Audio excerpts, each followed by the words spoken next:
কুল্লু মান আলাইহা ফান, যা আমরা দেখতেছি, যা আমরা চোখে দেখি আর যা চোখে দেখি না, সব একদিন শেষ হয়ে যাবে, একদিন সব ধ্বংস হয়ে যাবে। কিন্তু যিনি থাকবেন তিনি হলেন আমার আল্লাহ, আমার মালিক, আমার প্রভু।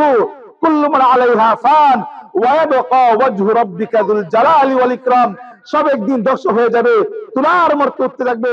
তাহলে আমাদের আদর্শ মহিলা হওয়ার জন্য, আদর্শ মেয়ে হওয়ার জন্য, আদর্শ বিবি হওয়ার জন্য, আদর্শ শাশুড়ি হওয়ার জন্য, আদর্শ মা হওয়ার জন্য আমার দুইটা কাজ করতে হবে। এক নম্বর কাজ হলো যে আমার ঘরের সমস্ত খেদমত আমার করতে হবে, এবং আল্লাহ তাআলা আমাকে যে ইজ্জত আবরু দান করছেন ওই ইজ্জত এবং আবরুকে হেফাজত করতে হবে। তো আল্লাহ তাআলা, আমরা যে মহিলাদেরকে আল্লাহ তাআলা কিরকম সম্মান আল্লাহ তাআলা দিয়েছেন, মহিলাদেরকে আল্লাহ তাআলা কিরকম ইজ্জত আল্লাহ তাআলা দান করছেন, এই সম্পর্কে কয়েকটি কথা বলবো।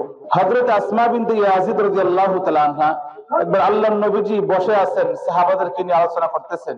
তো নবীজি মজমার মধ্যে বসে থাকা অবস্থায় একজন মহিলা গেলেন, নাম হলো আসমা বিনতে ইয়াজিদ রাদিয়াল্লাহু তাআলা আনহা। উনি গিয়ে বললেন, ইয়া রাসূলুল্লাহ, আমার আব্বা আম্মা আপনার জন্য কুরবান হোক। আল্লাহ তাআলা যেভাবে আপনাকে পুরুষের জন্য নবী বানাইছেন, ঠিক সেইভাবে আল্লাহ রাব্বুল আলামিন আপনাকে মহিলাদের জন্য নবী বানাইছেন। যেহেতু আপনাকে মহিলাদের জন্য নবী বানাইছেন, এই হিসেবে আমরা আপনার উপর ঈমান আনলাম এবং আল্লাহ তাআলার উপর ঈমান আনলাম। তবে ইয়া রাসূলুল্লাহ, আমার প্রশ্ন হইল, পুরুষরা জিহাদের ময়দানে যায়, জিহাদের নেকি অর্জন করে। পুরুষরা জানাজার নামাজে যায়, জানাজার নামাজের নেকি অর্জন করে। পুরুষরা ঈদের নামাজে যায়, ঈদের নামাজের নেকি অর্জন করে। পুরুষরা জুমার নামাজে যায়, জুমার নামাজের নেকি অর্জন করে। তো আমরা তো ওই সময় মহিলার ঘরের মধ্যে থাকি, স্বামীর খেদমতের জন্য সন্তানগুলোকে লালন পালন করি, আর স্বামীর ঘরকে আমরা হেফাজত করি। এই সমস্ত আমল থেকে কি আমরা বঞ্চিত হয়ে যাব? আল্লাহর নবী সাল্লাল্লাহু আলাইহি ওয়াসাল্লাম এই মহিলার কথা শোনার সঙ্গে সঙ্গে বললেন, ও আমার সাহাবারা, এই মহিলার মতো সুন্দর প্রশ্ন করার মতো অন্য কোন মহিলাকে তোমরা প্রশ্ন করতে শুনেছনি? সাহাবায়ে কেরাম বললেন, ইয়া রাসূলুল্লাহ, ইয়া হাবিবাল্লাহ, এই মহিলার মতো এত সুন্দর প্রশ্ন, জ্ঞানীর প্রশ্ন আমরা আর অন্য কোন মহিলাকে করতে শুনি নাই। ইয়া রাসূলুল্লাহ, আমরা এই প্রথম এই মহিলাকে এত সুন্দর প্রশ্ন করতে শুনেছি।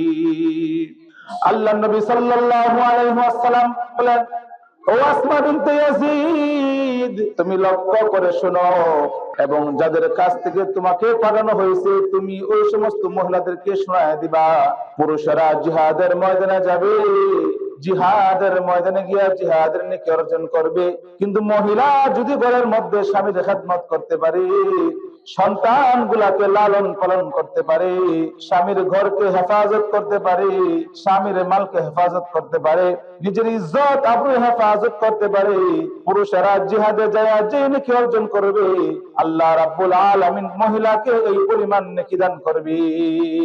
পুরুষেরা জুমার নামাজে যাবে, নেকি অর্জন করবে। পুরুষেরা ঈদের নামাজে যাবে, নেকি অর্জন করবে। পুরুষেরা জানাজার নামাজে যাবে, নেকি অর্জন করবে। কিন্তু মহিলারা স্বামীর খেদমত করার কারণে আল্লাহ রাব্বুল আলামিন মহিলাদেরকে ওই পরিমাণ সম্মান এবং ইজ্জত এবং নেকি আল্লাহ তাআলা তাদেরকে দান করবে। এই জন্য আমরা, আল্লাহ তাআলা আমাদেরকে পাঠাইছেন আল্লাহ তাআলা গোলামি করার জন্য, স্বামীর খেদমত করার জন্য, নিজের ইজ্জত এবং আবরুকে হেফাজত করার জন্য। আল্লাহ তাআলা মহিলাদের দুইটা গুণের কথা আল্লাহর কালামের মধ্যে বলছেন। আল্লাহ তাআলা বলেন, ফাসসালিহাতু কানিতাতুন হাফিযাতুন লিল গায়বি বিমা হাফিযাল্লাহ। আল্লাহ তাআলা বলেন, যদি কোনো মহিলা আদর্শবান মহিলা হইতে চায়, ভালো মহিলা হইতে চায়, ওই মহিলাকে দুইটা গুণ তার অর্জন করতে হবে। এক নাম্বার, মহিলা তার স্বামীর খেদমত করবে। হাফিজাতুন লিল গায়বি বিমা হাফিজাল্লাহ। আল্লাহ তাআলা ওই মহিলাকে যে ইজ্জত আবরু দান করেছেন, ওই ইজ্জত এবং আবরুকে হেফাজত করতে হবে। তাহলে ওই মহিলা আদর্শ মহিলা হইতে পারবে, ওই মহিলা ভালো মহিলা হইতে পারবে। তাহলে আমাদের আদর্শ মহিলা হওয়ার জন্য, আদর্শ মেয়ে হওয়ার জন্য, আদর্শ বিবি হওয়ার জন্য, আদর্শ শাশুড়ি হওয়ার জন্য, আদর্শ মা হওয়ার জন্য আমার দুইটা কাজ করতে হবে। এক নম্বর কাজ হলো যে আমার ঘরের সমস্ত খেদমত আমার করতে হবে, এবং আল্লাহ তাআলা আমাকে যে ইজ্জত আবরু দান করছেন ওই ইজ্জত এবং আবরুকে হেফাজত করতে হবে, এটাকে ঢাকে রাখতে হবে। তাহলে আমরা আদর্শবান মহিলা হইতে পারবো, এছাড়া কোনোদিন আদর্শবান মহিলা হওয়া যাবে না। আল্লাহ রাব্বুল আলামিন আমাদের প্রত্যেককেই আদর্শবান মহিলা হওয়ার তৌফিক দান করুন। যদি কোনো মহিলা তার স্বামীর মাধ্যমে এসে গর্ভ ধারণ করে, আল্লাহ নবী সাল্লাল্লাহু আলাইহি ওয়াসাল্লাম বলেন, স্বামীর মাধ্যমে গর্ভ ধারণ করার কারণে রাতের বেলায় সারা রাত ইবাদত করলে যে নেকি হয়, এই ইবাদত করার নেকি আল্লাহ তাআলা ওই বান্দির আমলনামায় দান করেন। এই গর্ভ ধারণ করার কারণে দিনের বেলা একটা মানুষ রোজা রাখলে যে নেকি হয়, এই রোজা রাখার নেকি আল্লাহ তাআলা ওই বান্দিকে দান করেন। সুবহানাল্লাহ। মুহতারাম হাজিরিন, আল্লাহ নবী সাল্লাল্লাহু আলাইহি ওয়াসাল্লাম বলেন, কোন মহিলা যখন তার প্রসব বেদনা শুরু হয়ে যায়, ব্যথা যখন শুরু হয়ে যায়, একদল ফেরেশতা আল্লাহ তাআলা মহিলার কাছে পাঠায় দেন। ফেরেশতারা ঘোষণা করতে থাকে, ও আল্লাহর বান্দি, তোমার প্রসবের ব্যথা শুরু হয়ে গেছে, তুমি লক্ষ্য করে শোনো, তুমি ঘাবড়াইবা না, মন দিয়ে শোনো, তোমার তামাম জিন্দেগীর যত গুনাহ আছে সমস্ত গুনাহ আল্লাহ রাব্বুল আলামিন ক্ষমা করে দিয়েছেন। সুবহানাল্লাহ। আবার কোন মহিলা যখন প্রসব বেদনার কারণে মারা যায়, ইন্তেকাল করে ফেলে, আল্লাহ নবী সাল্লাল্লাহু আলাইহি ওয়াসাল্লাম বলেন, একটা পুরুষ জিহাদ করার পরে, যুদ্ধ জিহাদ করার পরে, জিহাদের মধ্যে শাহাদাত বরণ করলে যে নেকি হয়, একটা মহিলা সন্তান গর্ভে ধারণ করার কারণে, সন্তান প্রসব বেদনার কারণে মহিলার যখন ইন্তেকাল হয়ে যায়, আল্লাহ রাব্বুল আলামিন ওই মহিলার আমলনামার মধ্যে শহীদি মর্যাদা দান করেন।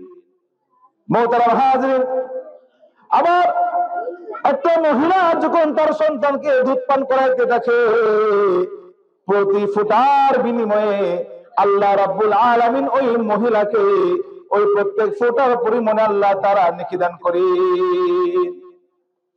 অনেক মহিলা আছে রাতের বেলায় সন্তান ঘুমাইতে পারে না, রাতের 12টা বাজে 1টা বাজে সন্তান জাগ্রত হয়ে যায়, এরপরে খাওয়ার এরপরে আবার শোয়া যায়, 2টা বাজে আবার জাগ্রত হয়ে যায়, আবার জাগ্রত হয়, কি কষ্ট না মা করে। আল্লাহ নবী সাল্লাল্লাহু আলাইহি ওয়াসাল্লাম বলেন, বান্দি সারা রাত পার হয়ে যায় সন্তান লালন পালন করার কারণে, তুমি শুনে রাখো আল্লাহ রাব্বুল আলামিন এই সন্তান লালন পালন করার কারণে তোমার আমলনামায় প্রতি রাতে হজ করলে যে নেকি হয়, এই নেকি আল্লাহ তাআলা তোমার আমলনামায় দান করবে। তাহলে আমরা সন্তান লালন পালন করতেছি, আল্লাহ তাআলা আমাদেরকে আবার ইজ্জত দিচ্ছেন, সম্মান দিচ্ছেন, ন্যায় দান করছেন। এই সন্তান যখন আস্তে আস্তে বড় হইতে থাকে, এই যে আপনারা সকালবেলা ঘুম থেকে উঠে সন্তানকে মাদ্রাসায় নিয়ে আসেন, এত কনকনে শীত, ঠান্ডার দিন, সন্তান বলে মা মাদ্রাসায় যাব না, এরপরে সন্তানকে ঘুম থেকে জাগ্রত করে সন্তানকে মুখটা ধোয়া রেডি করে মাদ্রাসায় নিয়ে আসলেন। এই যে সন্তানটাকে দিন শিখাইতেছেন, আল্লাহর কালাম পড়তেছে, আপনার যখন ইন্তেকাল হয়ে যাবে, মার কবরের পাশে দাঁড়াইয়া এই সন্তানরা কিন্তু মার জন্য কান্নাকাটি করতে থাকবে।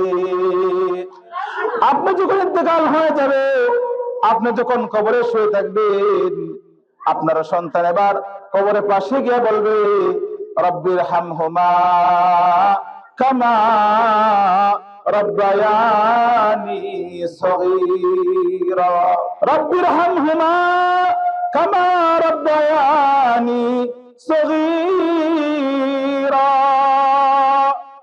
ও আল্লাহ, আমার মা আমার বাবা যেমনি করে ছোট সময় আমাকে লালন পালন করেছে, আল্লাহ গো, আমার মা অন্ধকার কবরে শায়িত আছে, আল্লাহ আমার বাবা অন্ধকার কবরে শায়িত আছে, আল্লাহ মেহেরবানি করে আল্লাহ আমার আব্বা আব্বার কবরে আল্লাহ আযাব দিও না, আমার আব্বা আম্মার কবরটাকে জান্নাতের বাগান বানায় দাও। আপনার সন্তানকে কোরআন পড়াইতেছেন, আপনার সন্তানকে হাদিস পড়াইতেছেন। এই যে ছোট ছোট বাচ্চারা জিজ্ঞাসা করা হয়, বাবা 1 নম্বর হাদিসটা বলো, 2 নম্বর হাদিসটা বলো, 3 নম্বর হাদিস বলো। সন্তান কিন্তু দাঁড়ায় দাঁড়ায় 1 নম্বর, 2 নম্বর, 3 নম্বর হাদিস পড়তেছে। এটা কিন্তু আপনার জন্য সৌভাগ্যের ব্যাপার। আপনার সন্তান যখন কোরআন পড়বে, সূরা ইয়াসিন তিলাওয়াত করবে, আল্লাহ রাব্বুল আলামিন বলবে, ও ফেরেশতারা তাকায় দেখো, আমার বান্দি আমার বান্দার সন্তান সূরা ইয়াসিন পড়তেছে। আমি আল্লাহ তাআলার আরশ কাঁপতেছে। আমি আল্লাহ রাব্বুল আলামিন ওই বান্দা বান্দির तमाम জিন্দেগীর গুনাহ ক্ষমা করে দিয়া আমি আল্লাহ রাব্বুল আলামিন তাদের জন্য জান্নাত ঠিকানা করে দিলাম। অতএব আমাদের সন্তানদেরকে মাদ্রাসায় পড়াইতে হবে, আমাদের সন্তানদেরকে দ্বীন শিখাইতে হবে, কোরআন শিখাইতে হবে, হাদিস শিখাইতে হবে, আল্লাহর পরিচয় গ্রহণ করতে হবে, নবীর আদর্শ আমার সন্তানের মধ্যে আনতে হবে। যদি আমার সন্তানের মধ্যে নবীর আদর্শ আনি, আমার সন্তানের মধ্যে নবীর আদর্শ চলে আসে, ওই সন্তান আমার জন্য দোয়া করবে, ওই সন্তান আমার জানাজার নামাজ পড়াবে। আর সন্তান যখন হাত তুলে আব্বা আম্মার জন্য দোয়া করে, আল্লাহ তাআলা লজ্জা লাগে দোয়াকে ফিরায় দিতে। আল্লাহ বলে, হে ফেরেশতা তোমরা সাক্ষী থাকো, আমার ওই বান্দা এবং বান্দির সন্তান হাত তুলে আমার কাছে বলছে, আমি আল্লাহ রাব্বুল আলামিন ওই পিতামাতার সন্তানের দোয়া উসিলায় আমি আল্লাহ তাআলা পিতামাতার জিন্দেগীর সমস্ত গুনাহকে ক্ষমা করে দিলাম। হযরত মুসা পয়গম্বর যাইতেছেন আল্লাহর সঙ্গে সাক্ষাৎ করার জন্য। যাওয়ার সময় দেখতেছেন এক কবরের মধ্যে আযাব হইতেছে, কঠিন আযাব হইতেছে। হযরত মুসা পয়গম্বর আল্লাহর সঙ্গে কথা বলে যখন চলে আসতেছেন, তাকায় দেখেন কবরের মধ্যে কোনো আযাব নাই, শুকরান শুরু হয়ে গেছে। আল্লাহর কাছে বলে, আল্লাহ যখন আপনার সঙ্গে কথা বলার জন্য আসছিলাম, তখন দেখতেছিলাম ওই ব্যক্তির কবরের মধ্যে আযাব হইতেছে। আর যখন আলাপ করে কথা বলে যখন বাড়ির দিকে যাইতেছি, তখন দেখি কবর আযাব বন্ধ হইয়া কবর থেকে জান্নাতের শুকরান শুরু হয়ে গেছে। আল্লাহ ব্যাপারটা কি? তো আল্লাহ তাআলা বলেন, হে মুসা তুমি কি জানো যে ব্যক্তি কবরে শায়িত আছে, তার একটা সন্তান ছিল, তার ইন্তেকাল হওয়ার পূর্বে তার বিবির গর্ভে একটা সন্তান ছিল। সে তার বিবিকে ওসিয়ত করেছে, ও বা বিবি আমি যদি ইন্তেকাল হয়ে যায়, তাহলে তোমার কাছে আমার ওসিয়ত হলো আমার সন্তানকে তুমি কোরআন শিক্ষা দিবা, হাদিস শিক্ষা দিবা, আল্লাহর পরিচয় আমার সন্তানকে দান করবা, কোরআন এবং হাদিসের জ্ঞান তুমি আমার সন্তান দিবা। যখন ওই লোকটা ইন্তেকাল হয়ে গেল, মারা গেল, এরপর যখন ওই তার কবরের মধ্যে আযাব শুরু হয়ে গেছে, সে আমল করতে পারে নাই, কবরের মধ্যে আযাব শুরু হয়ে গেছে। তার সন্তান যখন বড় হয়েছে, এবার সন্তানকে পাঠাইছে মাদ্রাসায়। এবার হুজুর শিক্ষা দিচ্ছে, আউযু বিল্লাহি মিনাশ শাইতানির রাজীম, বিসমিল্লাহির রাহমানির রাহিম। ওই ছোট বাচ্চা সঙ্গে সঙ্গে হুজুরের সাথে বলতেছে, আউযু বিল্লাহি মিনাশ শাইতানির রাজীম, বিসমিল্লাহির রহমানির রহিম। শুরু করলাম ওই পরম করুণাময় আল্লাহর নামে, রহমান এবং রহিম, দয়ালু। যখন এই সন্তান পড়তেছে দয়ালু আল্লাহ তাআলা, দয়ালু রহমান এবং রহিম, এবার আল্লাহ তাআলা বলে যে সন্তানটা পড়তেছে আমি রহমান এবং দয়ালু, আমি রহিম, আমি আল্লাহ তাআলা পরম করুণাময়, আবার ওই সন্তানের আব্বার কবরে আযাব হইতেছে, এটা তো আমি আল্লাহ তাআলা শান হইতে পারে না।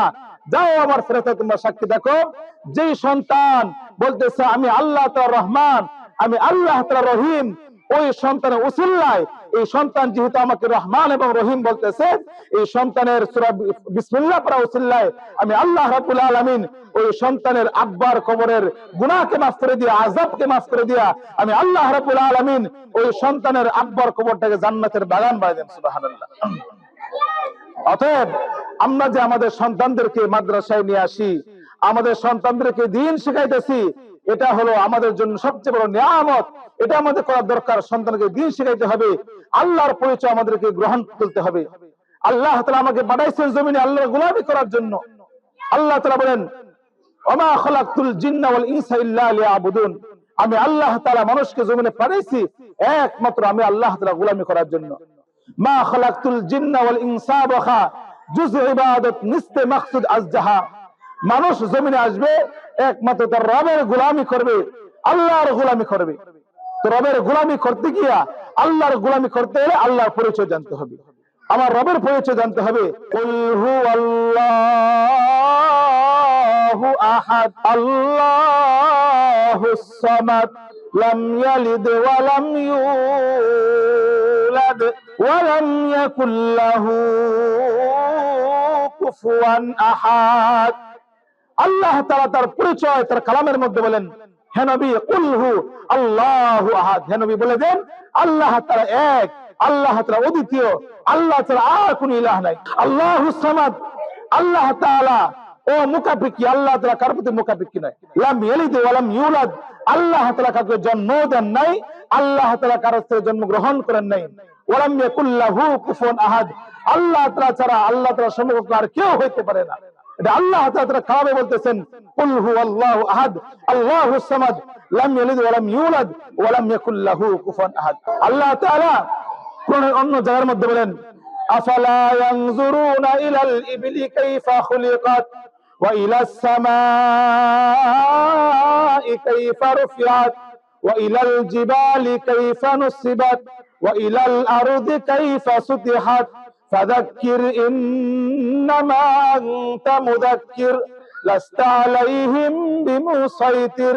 আল্লাহ তাআলা বলেন, আফালা ইয়ানজুরুনা ইলাল ইবলি কাইফা খুলিকাত, এই তোমরা কি লক্ষ্য করো না আমি আল্লাহ তাআলা কেমনে করে উট বানাইলাম, ওয়া ইলাস সামাই কাইফা রুফিআত, আমি আল্লাহ তাআলা কেমনে করে আসমানকে উঁচু করলাম, ওয়া ইলাল জিবালি কাইফা নুসিবাত, আমি আল্লাহ তাআলা কেমনে করে পাহাড়কে স্থাপনা করলাম, ওয়া ইলাল আরদি কাইফা সুতিহাত, আমি আল্লাহ তাআলা কেমনে জমিনটাকে বিছায় দিলাম। তোমরা লক্ষ্য করো না আমি হলাম সেই আল্লাহ যে আল্লাহ তোমাকে বানাইছি, আমি হলাম সেই আল্লাহ যে আল্লাহ আসমান বানাইলাম, আমি হলাম সেই আল্লাহ যে আল্লাহ জমিন বানাইলাম, আমি হলাম সেই আল্লাহ যে আল্লাহ তাআলা আসমান এবং জমিনের মাঝে যা আছে সব কিছু আমি আল্লাহ তাআলা বানাইলাম।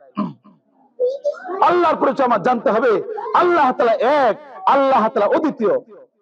লাউ কানা ফীহিমা আলিহাতুন ইল্লাল্লাহু লাফাসাদাতা, আল্লাহ তাআলা বলেন যদি জমিনে আল্লাহ তাআলা দুইজন হয়ে যাইতো তাহলে এই জমিনের মধ্যে ফাসাদ সৃষ্টি হয়ে যাইতো। তো আল্লাহ তাআলা একজন, আল্লাহ তাআলা অদ্বিতীয়, সব ধ্বংস হয়ে যাবে, সব শেষ হয়ে যাবে, কিন্তু আল্লাহ তাআলা ধ্বংস হবে না। আসমান এবং জমিনের মাঝে যা আছে কিছুই থাকবে না, শেষ হয়ে যাবে, সব একদিন ধ্বংস হয়ে যাবে, কিন্তু যিনি থাকবেন তিনি হলেন আমাদের আল্লাহ।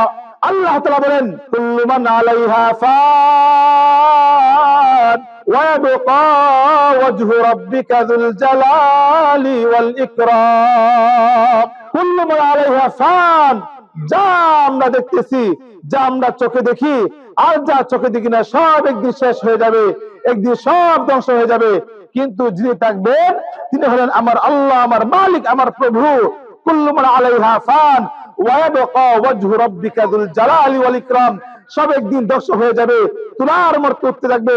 আল্লাহ তাআলা বলেন আল কারিআতু মাল কারিআ ওয়া মা আদরাকা মাল কারিআ ইয়াউমা ইয়াকুনুন নাসু কাল ফারাশিল মাবসুস ওয়া তাকুনুল জিবালু কাল ইহনিল মানফুস ফাআম্মা মান সাকুলাত মাওয়াজিনুহু ফাহুয়া ফি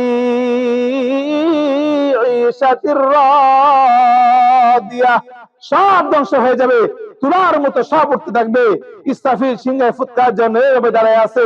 আল্লাহ তাআলা যখন বলবেন হে ইসরাফিল সিংহের মধ্যে ফু দিয়ে দাও, দেওয়ার সঙ্গে সঙ্গে ইসরাফিল সিংহের মধ্যে ফু দিবে।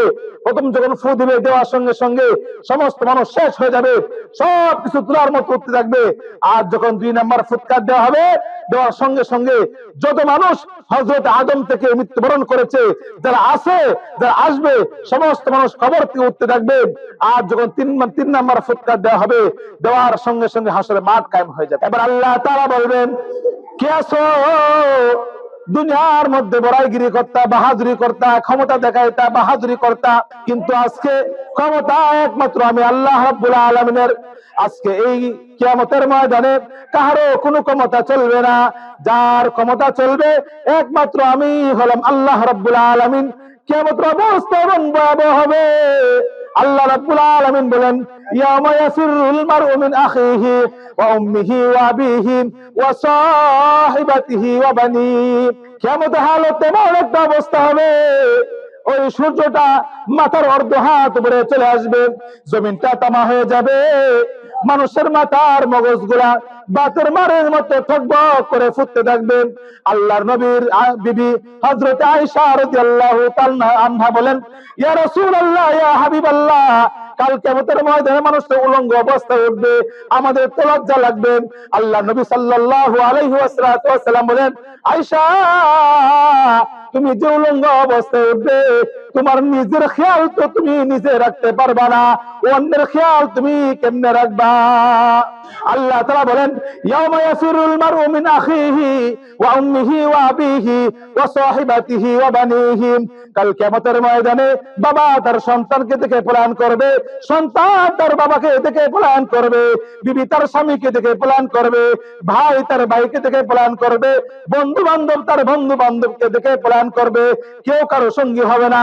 দুনিয়ার মধ্যে যদি কোনো মানুষ একটু সমস্যায় পড়ে যায়, তার বাবার কাছে যায়, তার মার কাছে যায়, তার বন্ধুর কাছে যায়, তার বোনের কাছে যায়, তার ভাইয়ের কাছে যায়, সমস্ত মানুষের কাছে যায়, সন্তানের কাছে যায়, মেয়ের কাছে যায়, ছেলের কাছে যায়। কিন্তু কাল কিয়ামতের অবস্থা এমন এক যাবে না, মার কাছে যাবে না, সন্তানের কাছে যাবে না, ছেলের কাছে যাবে না, মেয়ের কাছে যাবে না, বিবির কাছে যাবে না, ভাইয়ের কাছে যাবে না, বোনের কাছে যাবে না। যদি যায় তাহলে আমার বোন যদি আমার কাছে একটা নেকি চায় বসে, আমার ভাই যদি আমার কাছে একটি নেকি চায় বসে, আমার বাবা যদি আমার কাছে একটি নেকি চায় বসে, আমার মা যদি আমার কাছে একটি নেকি চায় বসে, আমি তো ধরা খেয়ে যাব। এই জন্য মা তার সন্তানের কাছে যাবে না, সন্তান তার মার কাছে যাবে না, বাবা তার বিবির বাবা তার সন্তানের কাছে যাবে না, স্বামী তার বিবির কাছে যাবে না, ভাই তার ভাইয়ের কাছে যাবে না, ভয় পাবে। যদি আমার বাবা আমাকে বলে, সন্তান দুনিয়াতে লালন পালন করেছি, কষ্ট করেছি, মুজাহাদা করেছি, একটা নেকি আমাকে দিয়ে ফেলো, এই ভয়ে কেউ কারো সঙ্গী হবে না। দুনিয়ার কি অবস্থা, করোনার সময় এমন অবস্থা হয়েছে, বাবা যদি করোনা হয়, মা এই ছেলে মেয়ে তার বাবার কাছে ভয়ে গেছে না, আমারও করোনা হয়ে যাবে। বাবা মারা গেছে, মা মারা গেছে, বাবা মার লাশটা পর্যন্ত এই সন্তানরা দাফন করে নাই। এমন অবস্থা হয়েছে যে দুনিয়াতে এমন অবস্থা হয়, কাল কিয়ামতের কঠোর অবস্থা হবে, ভয়াবহ অবস্থা হবে। সেদিন কি হালত হবে আল্লাহ তাআলা এই আয়াতের মেজদাক করে আল্লাহ তাআলা করোনা দিচ্ছেন। করোনাতে আল্লাহ তাআলা দেখাই দিচ্ছেন, হে বান্দা বান্দিরা, তোমরা দুনিয়াতে দেখো দুনিয়ার যে হালত কি অবস্থা হয়, কিয়ামতের কি অবস্থা হবে। মোহতারাম হাজরিন, তো সব শেষ হয়ে যাবে, যিনি থাকবেন তিনি হলেন আমার আল্লাহ, আমার মালিক। এটা আল্লাহ তাআলা বলেন, কুল্লু মান আলাইহা ফান ওয়া ইয়াবকা ওয়াজহু রাব্বিকা যুল জালালি ওয়াল ইকরাম। সব শেষ হয়ে যাবে, तमाम পৃথিবী সব ধ্বংস হয়ে যাবে, একমাত্র থাকবেন আমার আল্লাহ, আমার মালিক থাকবেন। মোহতারাম হাজরিন, এই আসমানটা বানাইছেন আমার আল্লাহ রাব্বুল আলামিন। এই আসমানের চন্দ্র, সূর্য, গ্রহ, তারা, নক্ষত্র, লৌহ কলম, ফুলসিরাত আল্লাহ তাআলা বানাইছেন, মিজান আল্লাহ তাআলা বানাইছেন, ওই আসমানের জান্নাত আল্লাহ তাআলা বানাইছেন, জাহান্নাম আল্লাহ তাআলা বানাইছেন, সিদরাতুল মুনতাহা আল্লাহ তাআলা বানাইছেন, লৌহে মাহফুজ আল্লাহ তাআলা বানাইছেন, ফেরেশতা কুল আল্লাহ তাআলা বানাইছেন, এই জমিনদারে আল্লাহ তাআলা বানাইছেন, পাহাড় পর্বত আল্লাহ তাআলা বানাইছেন, নদ নদী আল্লাহ তাআলা বানাইছেন, খাল বিল নদী সবকিছু আল্লাহ তাআলা বানাইছেন, গাছপালা, তরুলতা, বৃক্ষরাজি সবকিছু আল্লাহ তাআলা বানাইছেন, মাছগুলো আল্লাহ তাআলা বানাইছেন, পশু পাখি জীবজন্তু আল্লাহ তাআলা বানাইছেন, আমাদেরকে আল্লাহ তাআলা বানাইছেন। যেদিকে তাকাই সেদিকে আল্লাহ তাআলা পরিচয় পাওয়া যায়। এই জন্য তো কবি বলেন, হাজার মে সাজার মে तेरे रंग बू है, जिधर ही देखता है उधर तू ही तू है। আল্লাহ গো, আসমানে দেখাই তোমার পরিচয় পাওয়া যায়, জমিনে দেখাই তোমার পরিচয় পাওয়া যায়। আসমানে থেকে দেখাইলে আসমানে যা কিছু আছে সবকিছুর মধ্যে তোমার গন্ধ পাওয়া যায়, জমিনে যা আছে সবকিছুর মধ্যে তোমার গন্ধ পাওয়া যায়। আমাদের দিকে তাকাইলেও আল্লাহ তোমার গন্ধ পাওয়া যায়। সব দিকে আল্লাহ, সব দিকে আল্লাহ, সব দিকে আল্লাহ। আল্লাহর গোলামি ছাড়া আর কোনো উপায় নাই, আল্লাহর বন্দেগী ছাড়া আর কোনো উপায় নাই। আল্লাহর গোলামি করতেই হবে, আল্লাহর বন্দি করতেই হবে। আল্লাহ তাআলা বলেন, ও আমার বান্দা, ও আমার বান্দি, আমার গোলামি করা ছাড়া কোনো উপায় নাই। এবার সন্তান যদি বলে যে আব্বা আপনার গোড়া খানা খাইতাম না, আপনি আমার দেখার দরকার নাই, সন্তান রাগ করে গেছে বাবা তার নানার বাড়িতে। এবার বাবা গেছে তার নানার বাড়িতে গিয়ে বলে, তুমি নানার বাড়ি কেমনে হয়েছে, বিয়া করছি নানা বাড়ি হয়েছে, এছাড়া তোমার নানা বাড়ি হইতো না, বের হয়ে যাও। এবারে সন্তান গেছে তার খালার বাড়িতে, যাওয়ার পরে সন্তান বাবা এখানে গিয়ে হাজির, বলে আমি যদি বিয়ে না করতাম আমার শালি বাড়ি তোমার খালার বাড়ি, এটা তোমার হইতো না, এখান থেকে বের হয়ে যাও। এবার সন্তান গেছে ফুহুর বাড়িতে, যাওয়ার পর বাবা গিয়ে বলে এটা আমার বোনের বাড়ি, এখান থেকে বের হয়ে যাও। ঘুরে ফিরে সন্তান কিন্তু বাবার ঘরের মধ্যে আসতে হবে। আল্লাহ তাআলা বলেন, বান্দা যদি আমার গোলামি করতে মন না চায় আমার জমিন থেকে বাহির হয়ে যাও। আল্লাহ তাআলা সব কিছু, আল্লাহ তাআলা মালিক, এই জমিনের মালিক আল্লাহ তাআলা, এই আসমানের মালিক আল্লাহ তাআলা। বান্দা কোনো জায়গায় যাইতে পারবে না। বোঝা গেল আল্লাহর গোলামি ছাড়া আর কোনো উপায় নাই, গোলামি করতে হবে। মোহতারাম হাজরিন, গোলামি করতে হলে আল্লাহর পরিচয় আমার জানতে হবে। আল্লাহর পরিচয় জানার জন্য আমার এই মাদ্রাসায় পড়াইতে হবে। এই মাদ্রাসা না পড়াই আল্লাহর পরিচয় গ্রহণ করা যাবে না, আর পরিপূর্ণ আল্লাহ গোলামি করা যাবে না। শেষ কথা বলে আমি শেষ করতেছি, মহিলাদের 4টা গুণ কথা বলে আমি শেষ করতেছি। মহিলাদের 1 নম্বর গুণ হলো মহিলা নামাজ পড়বে, 2 নম্বর গুণ হলো মহিলা রোজা রাখবে, 3 নম্বর গুণ হলো মহিলা স্বামীর খেদমত করবে, 4 নম্বর গুণ হলো মহিলা তার ইজ্জত আব্রুকে হেফাজত করবে। এই 4টা গুণ যার মধ্যে থাকবে, আল্লাহর নবী বলেন কাল কিয়ামতের ময়দানে জান্নাতে 8টা দরজা ইস্তেকবাল করবে, আসো আসো, তোমার যেদিকে মন চায়, যেই দরজায় মন চায় তুমি সেই দরজায় তুমি জান্নাতে প্রবেশ করো। এই 4টা গুণ থাকতে হবে। বাইজিদ বুস্তামির কথা বলে শেষ করে দিব। বাইজিদ বুস্তামি গেছেন একবার, সফর করতেছেন, এক গাছের নিচে বসছেন, একটা পাখি উপর প্রস্তাব করে বাথরুম করে দিচ্ছে। এবার উনি রাগ করে তাকাইছে, বলতে হে পাখি, যদি তুমি ইচ্ছা করে আমার উপর তুমি বাথরুম করে থাকো তাহলে তোমার উপর আযাব হবে, আর যদি অনিচ্ছায় তুমি আমার উপর বাথরুম করো তোমার জন্য মাফ থাকবে। আর যদি ইচ্ছাই করো মাফ চাও, মাফ না চাইলে আমি তোমার প্রতি অসন্তুষ্ট হয়ে যাব, আল্লাহ তোমার নারাজ হয়ে যাবেন। ওই পাখির জবান আল্লাহ তাআলা খুলে দিয়েছেন। পাখি বলতেছে আমি ইচ্ছা করে আপনার ওই বিষটা দিয়েছি, আমি আপনার কাছে ক্ষমাও চাই না, মাফও চাই না। এই কথা বলার সঙ্গে সঙ্গে বাইজিদ বুস্তামি ওই পাখির দিকে তাকাইছেন, পাখি পুড়ে চারকার হয়ে গেছে, ধ্বংস হয়ে গেছে। এরপর উনি রওনা করছেন। যখন আসরের সময় হয়ে গেছে, এক মহিলা তার ঘরে গিয়ে বলতেছেন মা কে আছেন, একটু ওযুর পানি দেন। 2বার 3বার বলছে, এবার রাগ করে বলতেছেন যদি আপনি ওযুর পানি না দেন তাহলে কিন্তু আল্লাহ নারাজ হয়ে যাবে। এই কথা বলার সঙ্গে সঙ্গে ঘর থেকে আওয়াজ আসছে, হে বাইজিদ বুস্তামি, পাখি মারার কেরামতি আমার ঘরে চলবে না। মহিলা বলে পাখি মারা কেরামতি আমার এই ঘরে চলবে না। এবার বাইজিদ বুস্তামি চিন্তা করতেছেন, মনে হয় মহিলা মনে হয় আল্লাহর ওলি হইতে পারে, বুজুর্গ হইতে পারে, না হয় আমার নাম যে বাইজিদ ওই মহিলা কেমনে জানলো, আর রাস্তার মধ্যে যে আমার কেরামতি ওই কেরামতি মহিলা কেমনে জানলো। আবার বলে মা আপনি কত বড় আল্লাহর ওলি, আপনি আমার নাম কেমনে জানলেন, আর পাখি মারা কেরামতি কেমনে জানলেন। ওই মহিলা ঘর থেকে ডাক দিয়ে বলে ও বাইজিদ, আমি কোন বড় আল্লাহর ওলি না, আমি কোন বড় আল্লাহর দোস্ত না, আমি হলাম নববধূ। আমার স্বামী ওই সারাদিন কাঠ কাটার পরে যে উপার্জন হয় এরপরে আমরা আমাদের সংসার চলে, কিন্তু আমার মধ্যে 4টা গুণ আছে। 1 নম্বর আমি 5 ওয়াক্ত নামাজ পড়ি, 2 নম্বর রোজার সময় আমি রমজান রোজাগুলো রাখি, 3 নম্বর স্বামীর খেদমত করি, 4 নম্বর আমি আমার ইজ্জত আবরুকে হেফাজত করি। এই 4টা গুণ আমার মধ্যে থাকার কারণে আল্লাহ রাব্বুল আলামিন আমি যখন নামাজ পড়ে চক্ষুগুলো বন্ধ করি, চোখ বন্ধ করার সঙ্গে সঙ্গে এই আসমানে যা হয়, এই জমিনের মধ্যে যা হয় সবকিছু আমার আল্লাহ তাআলা আমার চোখের মধ্যে বাসায় দেন। সুবহানাল্লাহ। অতএব এই সমস্ত গুণ আমাদের গ্রহণ করতে হবে।